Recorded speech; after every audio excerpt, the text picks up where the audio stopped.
Assalamualaikum warahmatullahi wabarakatuh. Waalaikumsalam. Selamat sore pemirsa. Salam teh dan kina. Kali ini kita akan berbicara mengenai teh dan kina secara serial. Kita berbicara dari berbagai macam aspek tentunya. Kali ini kita mempelajari tanaman teh dari segi tanamannya. Nanti kita tanyakan asal usulnya, kemudian tentunya varietas-varietas yang ada, yang unggul yang mana, produksinya bagaimana. Oleh karena itu kita tanyakan, kita undang salah satu pemulia tanaman teh berasal dari Pusat Penelitian Teh dan Kina yang ada di Gambung, Bandung, Jawa Barat. Nah, jadi langsung saja Pak Heri, silakan. Itu tadi pertanyaan kami supaya masyarakat tahulah tanaman teh itu jenisnya apa saja, asalnya dari mana, dan tentunya varietas yang unggul itu seperti apa. Silakan Pak Heri. Baik, terima kasih Pak Agus, Pak Kapus, kesempatannya ini. Izin saya share screen Pak ya, biar enak nanti ya. Saya buka ya dulu Pak. Monggo Pak. Silakan, udah bisa ini.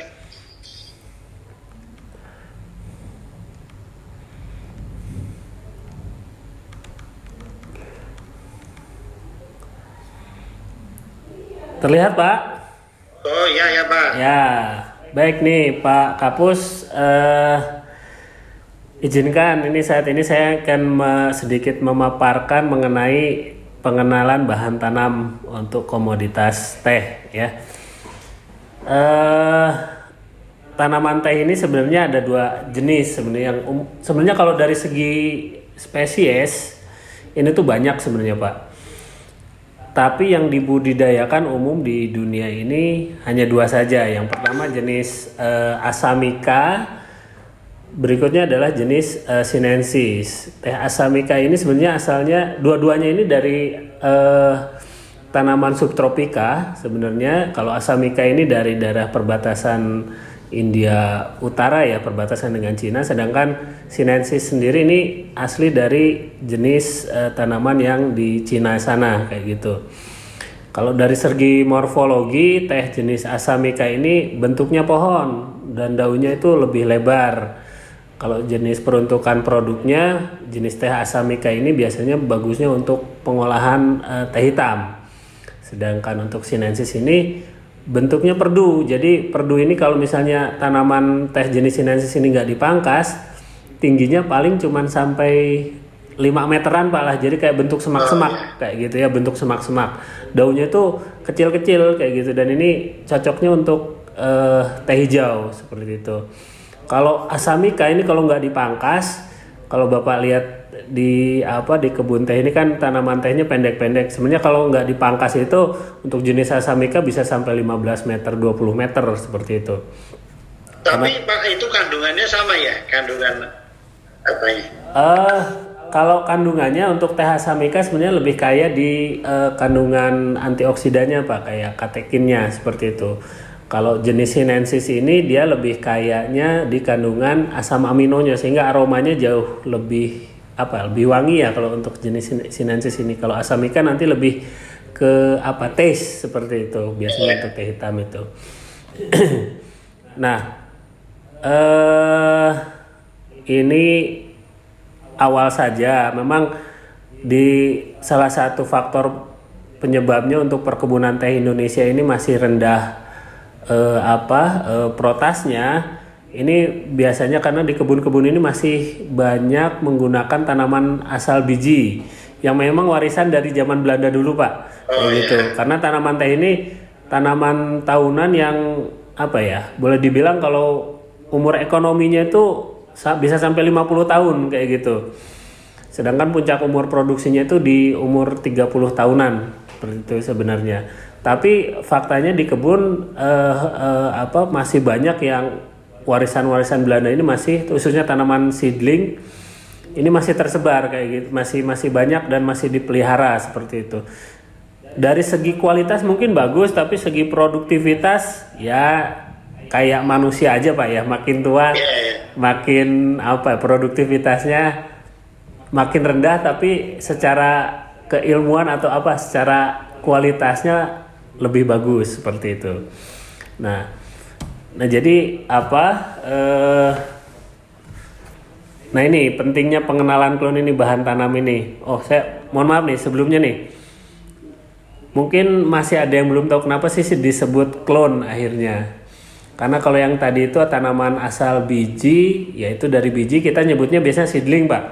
Yeah. Seedling. Sedangkan sekarang ini tanaman teh sudah menggunakan jenis klonal. Klon ini adalah hasil perbanyakan tanaman secara vegetatif dari satu perdu yang terpilih kayak gitu ya.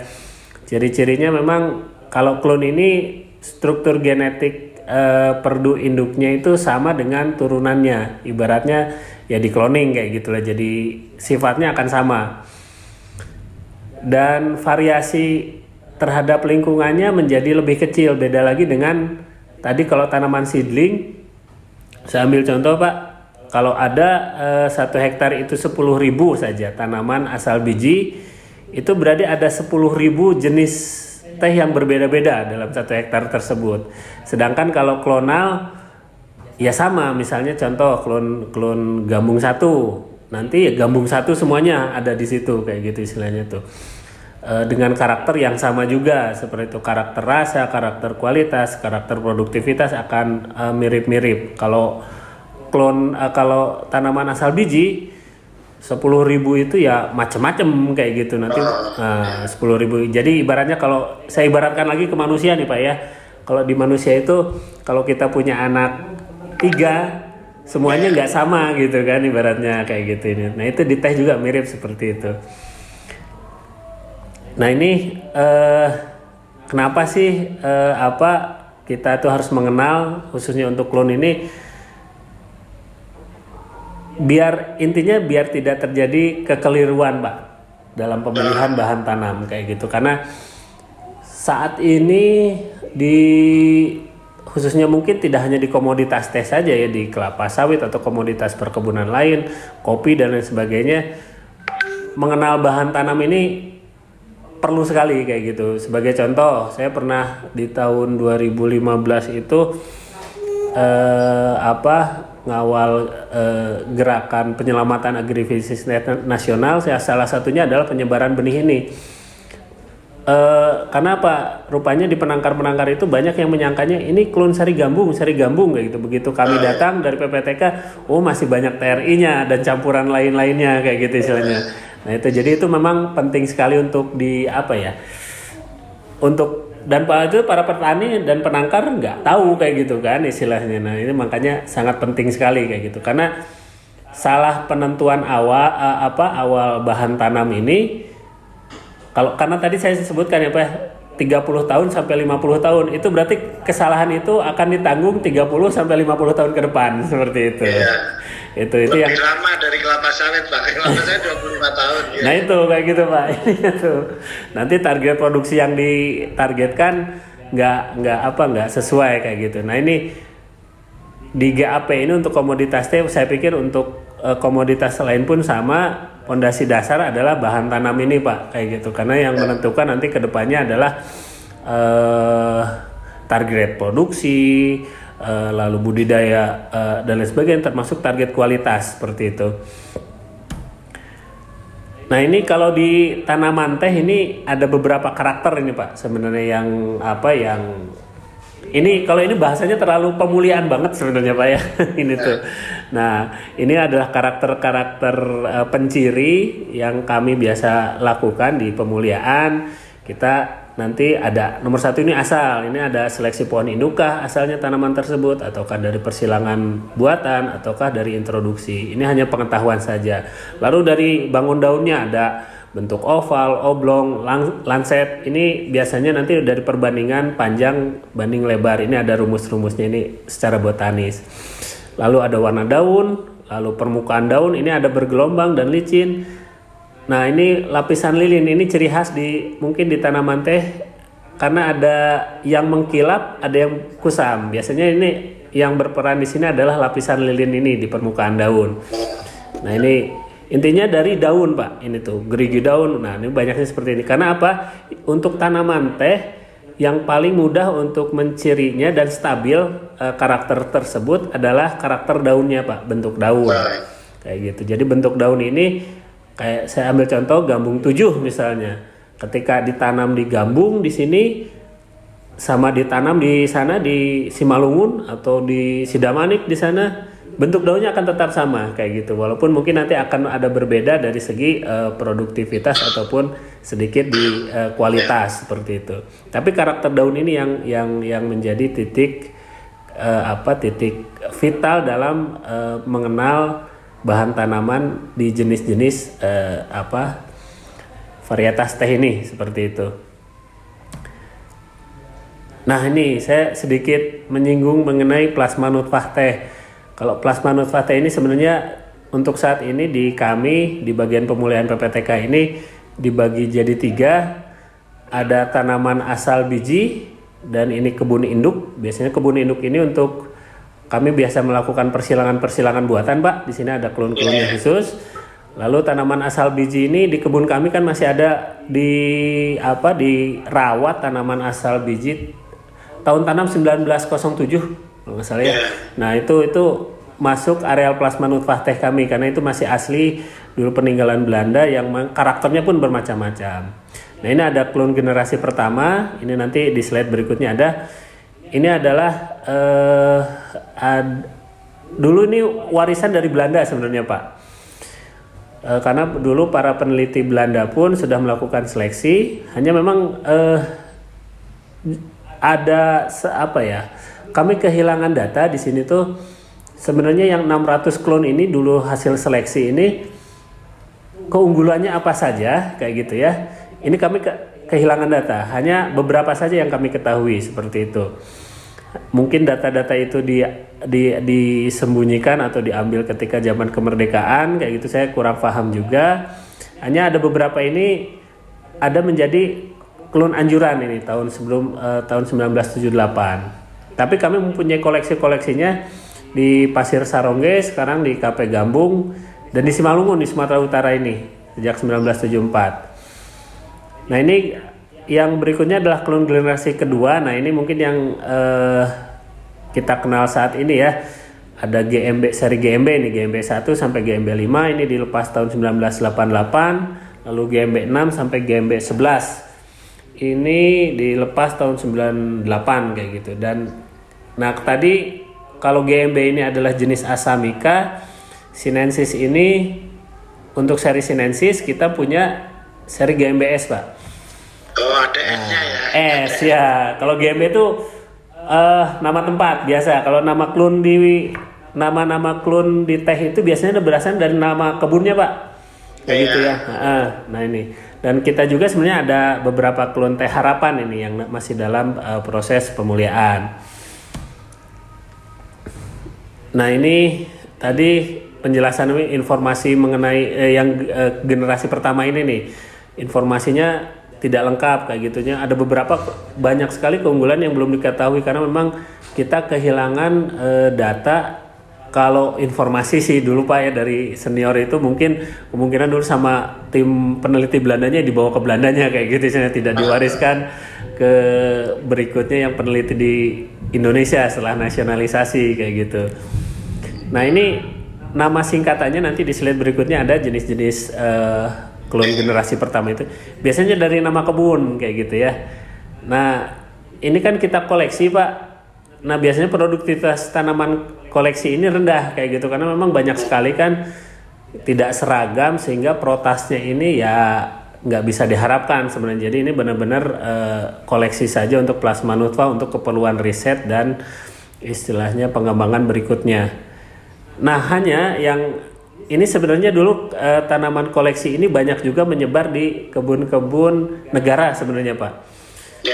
Nah ini rentan erosi genetik karena tadi yang produktivitasnya tanaman generasi pertama ini rendah, ini udah banyak yang direplanting menggunakan klon-klon sari gambung khususnya nih yang kayak gitu ya. Sehingga memang perlu diinventarisasi kembali nih. Tapi kami di PPTK sudah banyak sebenarnya mengoleksi plasma nutfah ini untuk yang klon generasi pertama. Nah ini yang sempat tadi klon-klon generasi pertama ini dianjurkan untuk ditanam yang 1978 kayak gitu. Jadi ada untuk klon dataran rendah. Ini TRI 2025. Nah TRI 2025, 2024 ini kalau di sini dilihat ini adalah introduksi Pak dari Sri Lanka sebenarnya. Dulu 1960-an kalau berdasarkan ceritanya, karena saya juga belum lahir Pak. Tahun segitu. Iya Pak. Ya. Teh itu kan terkenal di dataran tinggi, dingin gitulah. Ya. Nah, itu emang bisa juga di dataran rendah. Bisa sampai Pak? Berapa rendahnya itu? Ya kalau ini di Juknis kami memang range-nya seperti ini Pak. Jadi ada yang di bawah 800 ini biasanya di 600 sampai 800 kayak gitu ya. Lalu 800 sampai 1200 itu untuk dataran sedang. Kalau dataran tinggi di atas 1200 kayak gitu. Hanya memang ini kan klasifikasi zaman dulu Pak ya, ketika mungkin global warming juga belum ini ya. Sekarang belum parah kayak gitu. Sekarang di ketinggian 800 itu benar-benar harus warning sebenarnya, karena kenaikan suhu ini luar biasa dahsyat. Sedangkan teh kan tadi karena tanaman asalnya dari subtropis yang butuh suhu sejuk sebenarnya, ini harus sudah mulai hati-hati kayak gitu, karena tanaman teh biasanya untuk suhunya tidak menghendaki lebih dari 30 derajat sebenarnya suhu lingkungannya seperti itu ya. Itu kalau misalnya ditanam di dataran rendah, efeknya apa tuh Pak Heri? Teh itu? Kalau di dataran rendah, kalau disebut hidup Pak mungkin ya. Karena ada beberapa, saya pernah baca juga di Belitung itu ada jenis petani mengembangkan saya lupa namanya itu apa ya, tapi ada perkebunan tapi skala kecil, bisa hidup, hanya mungkin tidak sebaik kalau dataran yang disesuaikan seperti ini 800 ke atas seperti itu. Jadi tetap masih bisa Pak sebenarnya. Kalau saya pernah baca yang di Belitung itu, karena bisa tapi skalanya kecil sekali kayak gitu istilahnya, tidak atau rasanya bisa berubah itu. Pasti Pak, pasti bisa sangat berubah, beda dengan dataran tinggi. Karena biasanya semakin tinggi dataran kalau yang saya ketahui kualitas tehnya itu malah semakin bagus kayak gitu ya. Misalnya sebagai contoh, kalau untuk kebun yang PTPN 8 Raca Bolang itu kan kebun-kebun dataran tinggi yang swasta itu punyanya Pak Tuha. Itu kebun-kebun penghasil teh yang berkualitas kayak gitu ya, standarnya yang bagus kayak gitu. Karena memang salah satu keunggulannya di dataran kebunnya yang sangat tinggi kayak itu. Biasanya di atas 1200 sampai bahkan ada yang 2000 kayak gitu Pak ininya tuh. Nah, ini contoh klon-klon yang generasi pertama Pak, bahan-bahan tanaman generasi pertama. Ini singkatan semua nih Pak. TRI itu Tea Research Institute, ini dari Sri Lanka. SKM itu dari Sukamaju kalau nggak salah.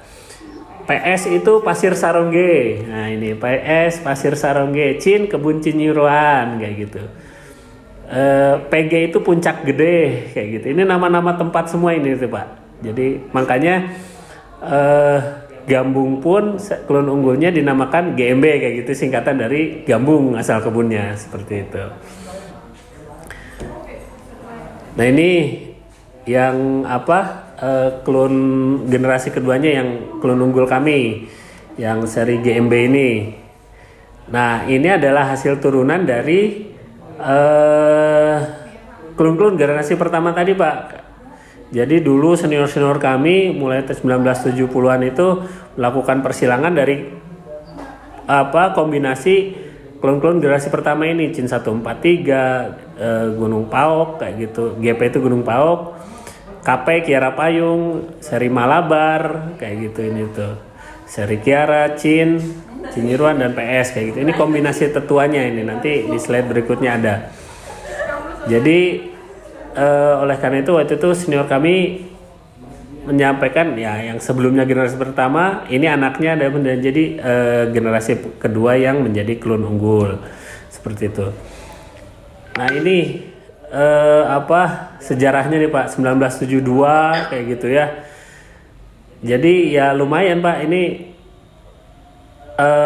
makan waktunya kayak gitu ya. 1972 seri gambung 1 sampai gambung 5 itu 1988 baru dilepas, sedangkan yang gambung 6 sampai gambung 11-nya itu tahun 98 tadi ini. Jadi lumayan waktunya ya, makanya never ending research biasanya orang-orang pemulihan ini kayak gitu sebenarnya dalam mengembangkan bahan tanamnya kayak gitu.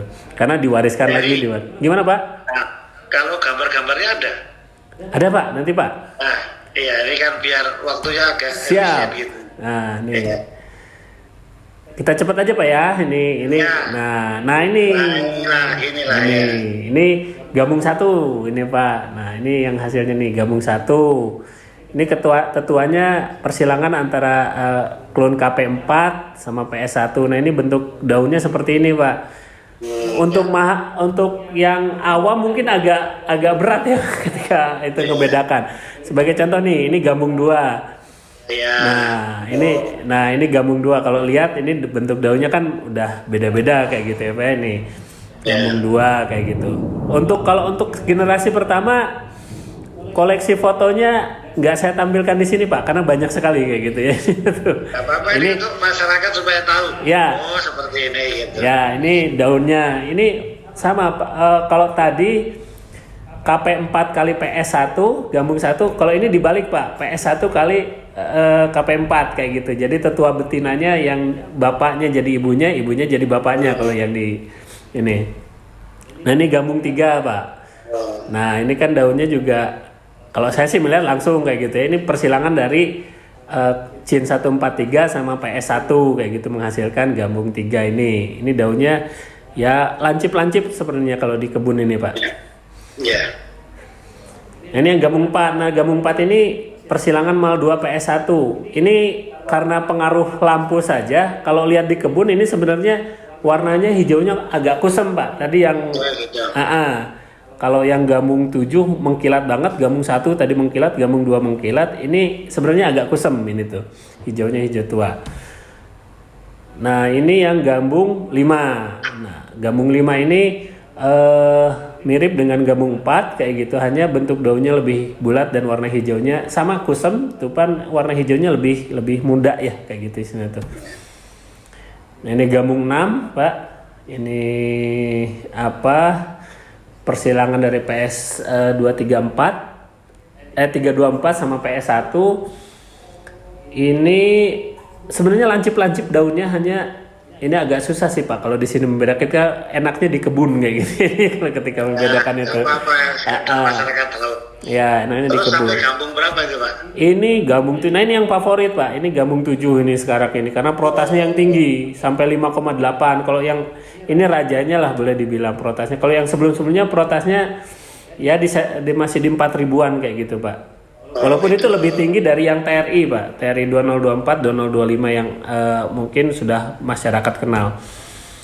Nah ini gambung 8 seperti ini fotonya, daunnya itu lancip-lancip juga tadi seperti gambung 6 dan gambung 3. Ini agak cepet aja karena waktu nih Pak ya.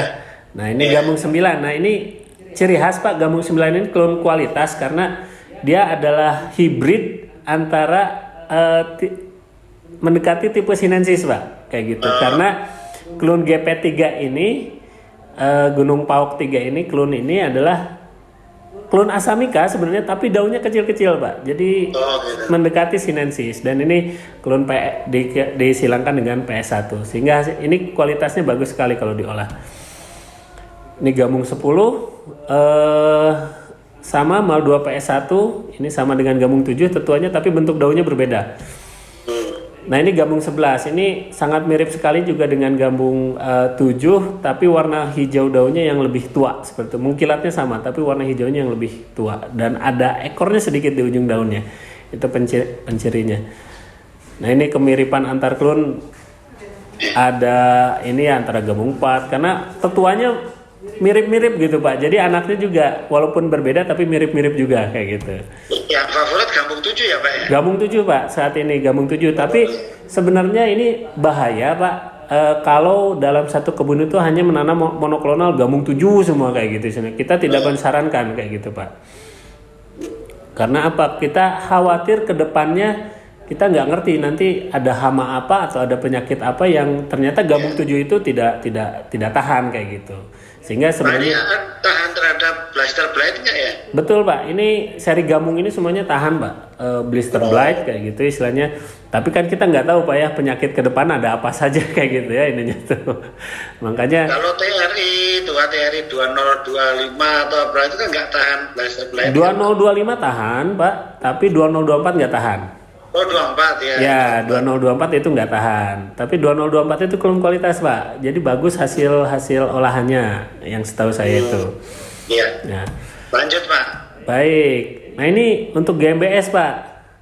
Nah ini sama sih, ini intinya dari awal tahun 1990-an baru dilepasnya tahun 2009 kayak gitu istilahnya tuh. Ini kalau ini tidak melakukan persilangan Pak, ini hanya kita melakukan eksplorasi kayak gitu ya, eksplorasi muter-muter nyari jenis-jenis sinensis yang unggul dari seluruh perkebunan yang ada di Indonesia seperti itu. Tujuannya ya memang awalnya dulu para pekebun ini ingin membuat teh hijau tapi kualitasnya ingin standar sama Taiwan sama Jepang kayak gitu, dan itu kita kesulitan. Karena bahan tanam di kita umumnya dulu banyaknya adalah jenis Asamika, sehingga diolah pun kualitas mau diolah secanggih apapun ya kualitasnya nggak akan sama apabila dibandingkan dengan sinensis yang murni seperti itu. Nah ini kalau ini hasil ujinya lah ini. Nah ini bahan tanam sinensis ini GMB1 ini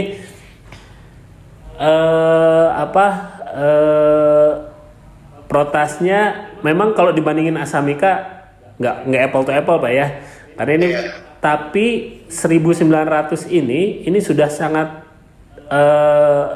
lebih baik dibandingkan dengan klon Yabukita yang dulu sempat diintroduksi dari Jepang untuk ke Indonesia ini kayak gitu ya. Nah ini bentuk daunnya lancip-lancip, kalau lihat di kebunnya itu berdiri gitu si daunnya itu erek kayak gitu ya. Ya. Nah ini GMBS 2 bisa dilihat ya, tadi beda sekali bentuk daunnya. Ini GMBS 2 ini bulat-bulat kayak gitu istilahnya tuh. Nah ini GMBS 2. Ini protasnya potensi hasilnya lebih tinggi lagi 2,1 kayak gitu. Ya. Nah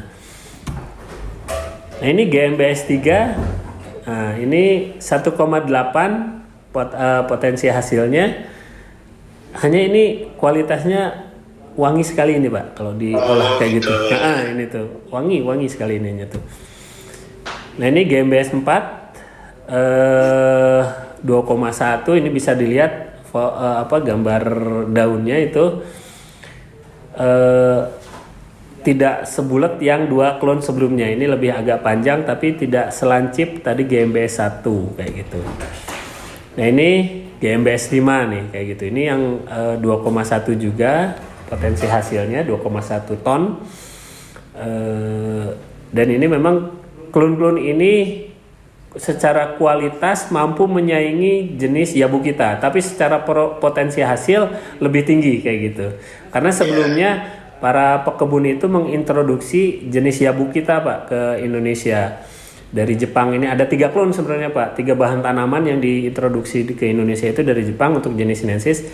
Pertama itu Yutaka Midori, lalu klon Kanaya Midori dan Yabukita. Hanya setelah diuji memang hanya Yabukita yang bagus di Indonesia pada saat itu kayak gitu. Ini Pak, ini ya intinya untuk mengenal bahan tanam itu penting kayak gitu, biar untuk mencegah kerugian yang tadi yang saya sempat 50 tahun nanggung tuh kerugiannya tuh kalau salah dari awal kayak gitu. Itu saja sebenarnya. Ya, terima kasih Pak Heri sudah memberikan pencerahan bagi kita. Sebentar ini saya hidupkan. Jadi kalau saya simpulkan ini kan Pak Heri tadi di segitiga tadi pondasinya bahan tanaman, kemudian TBM dan TM. Ya. Dan oleh karena itu kan pada prinsipnya ada dua, Asamika dan Sinensis. Betul Pak. Nah, kalau itu produksi tinggi, sini kan rasa. Ya. Yang ini teh hijau lah Sinensis kan. Ya. Gitu. Oleh karena itu dicari yang klon yang tinggi tadi, yang GMB tadi kan sampai GMB 11 kalau nggak salah ya. Ya betul Pak. Nah, GMB 11 yang satu sampai GMBS 5. Ya. Nah itu kan mempunyai, karena klon ini kan intinya ya kalau nanam jangan dicampur lah kan, supaya kalau semakin seragam semakin serangan hama penyakit itu kan ya lebih monokultur lagi, sudah tahu lebih. Ya. Nah itu kan masing-masing punya kelebihan tentunya. Betul Pak. Tidak jauh. Jadi memang bisa dikombinasikan sebenarnya Pak, antara Asamika sama Sinensis ini. Kalau Bapak lihat di perkebunan teh yang kalau ada blok-blok yang warisan Belanda misalnya tanaman asal seedling, itu biasanya di tengah-tengahnya suka, misalnya mayoritas Asamika nih Pak, pasti aja di tengah-tengahnya itu suka ada jenis Sinensisnya Pak. Nah kayak gitu. Jadi dari zaman Belanda juga udah tahu sebenarnya untuk jenis Sinensis ini ke kualitas, dan ketika dipetik itu tercampur secara alami di lapangan, dan ketika diolah jenis Asamika ini jenis Sinensis ini sebagai saus Pak. Jadi saus ini untuk apa, meningkatkan aroma dan sebagainya ketika teh hitam kayak gitu. Aromanya jadi lebih wangi kayak gitu. Kalau dari rasa memang lebih kuat nanti di jenis Asamika seperti itu. Nah, begitu juga yang GMBS sama GMB ini sebenarnya bisa dikolaborasikan di kebun kayak gitu. Hanya memang betul ketika penanamannya tidak bisa dicampur sebenarnya, karena itu akan lebih mudah dalam hal nanti manajemen kebun. Kenapa nggak boleh dicampur, Pak? Sebagai contoh, saya misalnya gambung 9 sama gambung 7, kalau dicampur, gambung 7 itu pertumbuhannya sangat cepat Pak, ketika dari menuju P+3-nya kayak gitu. Dulu itu kalau petikan manual, seri gambung yang gambung 7 itu ketika petikannya masih ditaruk itu dipetik manual pakai tangan biasa Pak. Itu dulu sampai 8 sampai 9 hari sudah masuk gilir petik lagi Pak. Nah, sedangkan gambung 9 di 12 hari Pak. Jadi pertumbuhannya berbeda, sehingga ketika nanti manajemen kebun ini kalau dicampur, sayang sekali nih gambung 7 ini akan mengalahi pertumbuhannya gambung 9. Gambung 9 sebenarnya belum siap petik nih, tapi ikut kepetik akhirnya kayak gitu. Nah, protasnya nah, maksudnya jadi gini Pak, maksudnya kalau di sawit itu ada nanam ya luasan blok ini, yang klon ini, blok ini memang nggak dicampur apa, ya, tapi kan mengikuti luasan tertentu gitu. Betul, di teh pun sama Pak, disarankan Nah, seperti itu. Kalau itu. di petani yang ditanam apa ya paling banyak? Kalau di petani sekarang masih jenis TRI Pak, banyaknya. Tapi 2015 itu kan ada GPATN itu, kita sempat nyebarin juga waktu itu dari pemerintah kan, benih itu hampir berapa juta kayak gitu ya ini. Cuman itu harus dievaluasi sebenarnya, sukses nggak nih saat ini kayak gitu, ditanam nggak kayak gitu, atau tumbuh nggak kayak gitu ya ininya tuh. Teman setahu saya sih banyaknya masih jenis TRI dan beberapa seedling Pak sebenarnya masih Oke, terima kasih Pak Heri sudah berbagi ilmu, bincang-bincang. Sama-sama Pak. Menambah pencerahan wawasan bagi kita semua yang hobi minum teh, teh gitu. Ya. Kita tiap hari minum Pak itu, ya kan? Iya betul Pak. Tiap hari. Teh menyehatkan Pak. Iya, menyehatkan lah. Ya. Nanti kita bahasan-bahasan berikutnya ada itu. Siap. Terima kasih Pak Heri. Sama-sama Pak. Assalamualaikum warahmatullahi wabarakatuh. Waalaikumsalam warahmatullahi wabarakatuh. Recording stopped.